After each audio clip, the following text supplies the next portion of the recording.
What if your problem was never lack of willpower, but corrupted programming? Not broken motivation, not laziness, not discipline issues, just bad internal code. An entire country quietly learned how to update that system. And because of that, they almost don't fight with food. Japan doesn't battle cravings. They don't rely on extreme diets. They don't live in constant resistance with their own body. They reprogram it. And I did the same. No gym obsession, no starvation plans, no suffering. My body changed because the rules changed.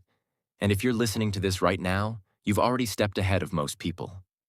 Today, I'll show you 7 Japanese habits that reset your internal system, naturally, calmly, and sustainably. And at the end, I'll share the one that completely rewired my body. But before we begin, you need to understand something that changes everything. Your body is not your enemy. It is simply responding to the signals you feed it, every single day. And when those signals are chaotic, your body becomes chaotic too. For years, I believed something was wrong with me, that I just wasn't built to eat well. That discipline was missing. But the truth was simpler. No one ever taught me how to design my environment, my timing, and my internal cues. Japan did. And now you're about to use that same system. Let's begin. Habit 1. Reset your taste system. Your taste buds are not broken. They are overstimulated. In Japan, children grow up eating clean, quiet, natural flavors. Simple foods, fresh foods, real foods. Meanwhile, many of us grew up on frozen nuggets, candy disguised as cereal, pizza that tastes more like chemicals than food. So your brain learns to crave noise. Sugar becomes dopamine. Ultra-processing becomes normal. It's like blasting music at full volume for years. Eventually, silence feels empty. Here's the science. The more sweetness you consume, the less sweetness you can perceive. Your receptors adapt.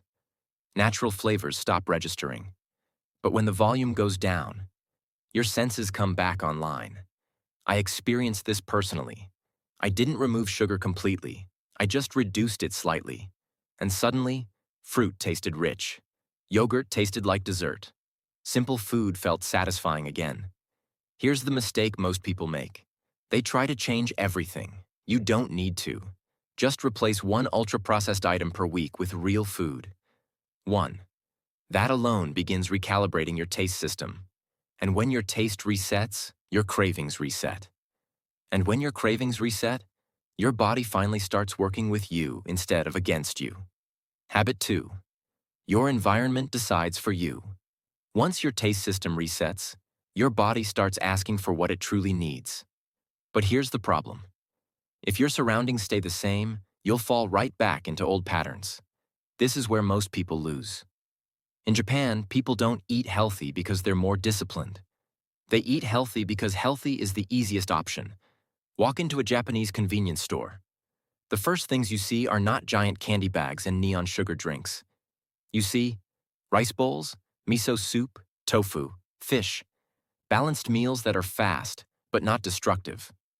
We like to say, I choose what I eat, but we choose with the same freedom we use to choose not to scroll social media while working, which means not much. I realized something uncomfortable. When cookies were in my house, they disappeared.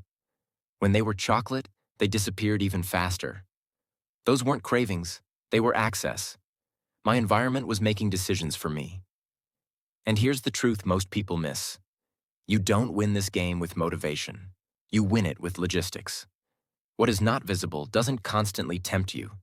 What is not reachable doesn't quietly drain you. Change what surrounds you. And your eating changes without effort. But even with a perfect environment, there's still one more trap. Overeating. Which brings us to the next habit. Habit 3. The 80% rule. Harahachi Bu. In Japan, there is a principle called harahachi bu. It means eating until you're satisfied. Not stuffed. Simple, but powerful. In the West, we do the opposite. Double portions, oversized plates, meals that look like challenges. The problem isn't your hunger, it's your brain. Your brain doesn't follow your stomach, it follows your plate. If more food is in front of you, you eat more. I fell into that pattern too. A huge plate felt like a command. Finish it. Japan solves this quietly. Smaller plates, more variety, slower pace. They don't eat less by force. They eat less because their environment defines the limit before their stomach does. And that limit is exactly what your body has been asking for. Not to eat until the plate is empty, but until your body says, enough. When you consistently stop at 80%, your energy becomes stable. Your digestion improves. That heavy, foggy feeling fades. Eating stops being a battle. It becomes alignment. Habit 4. Sugar isn't the enemy. Your baseline is. What you just learned sets up something deeper. Because there is a Japanese habit that doesn't just change how much you eat, it changes how your body reacts to food. Here it is. Sugar isn't the real problem. Your normal is. Have you noticed something strange? In Japan, a small dessert feels satisfying. Here, we need something massive just to feel anything. That's not genetics, that's design. Over there, everything is smaller, softer, more balanced. Their environment doesn't constantly spike your cravings. Here, everything is louder, sweeter, bigger, more intense. And when the volume keeps rising, your senses go numb. Your taste system works like hearing. The louder the noise, the less you can detect. The more sugar you eat, the less sweetness you perceive. I lived this myself. I didn't eliminate sugar, I simply reduced it. And suddenly, fruit tasted rich. Plain yogurt felt like dessert. Real flavor came back. Here's the key. Stop increasing the dose without resetting your baseline. When you lower your intake for a few weeks, your receptors recalibrate. Cravings fall on their own. Hunger becomes calmer. Eating stops being a war. Sweetness was never the enemy. Your threshold was. And understanding this prepares you for what comes next. Because the next habit doesn't just change what you eat. It changes how your body decides when to stop. Habit 5. Lock your meal rhythm. In Japan, most people eat at nearly the same times every day. Sounds simple, but it's powerful. Their body runs like a calibrated clock. It knows when food arrives. It knows when it doesn't. Here, we live in chaos. Breakfast when we can. Lunch when life allows. Dinner when we're already exhausted. And then we ask the strange question, why am I hungry all the time?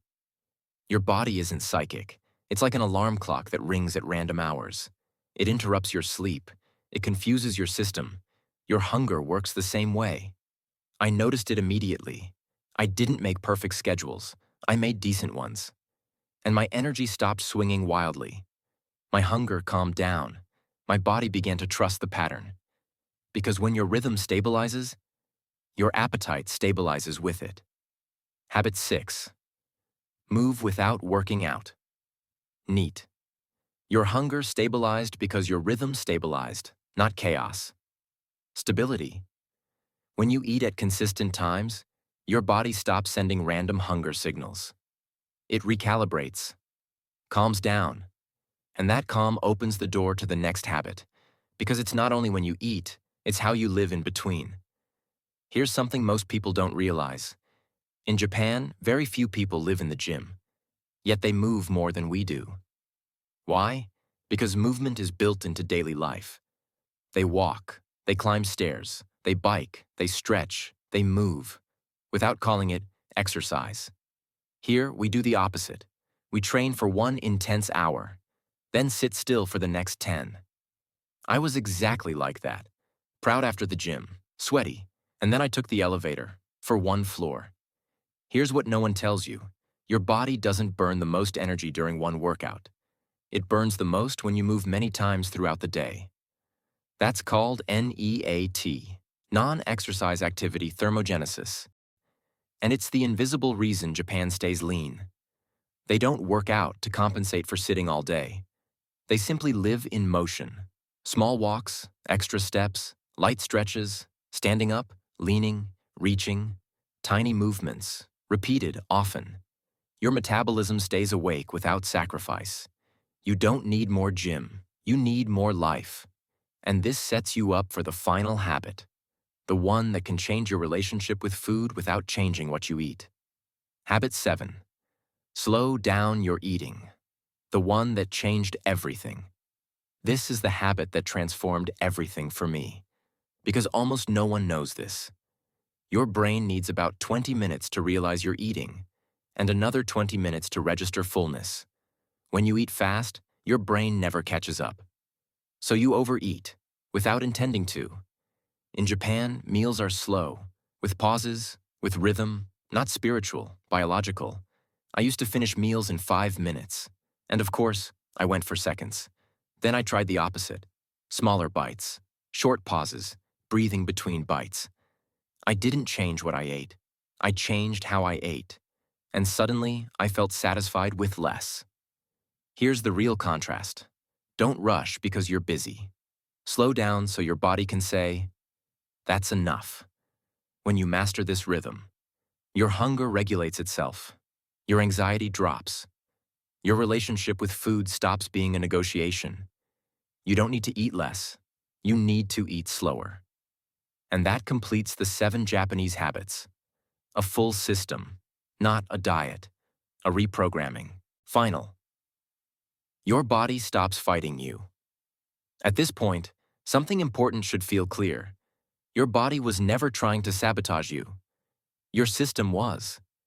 What you just learned wasn't about discipline. It was about design. You reshaped your taste system.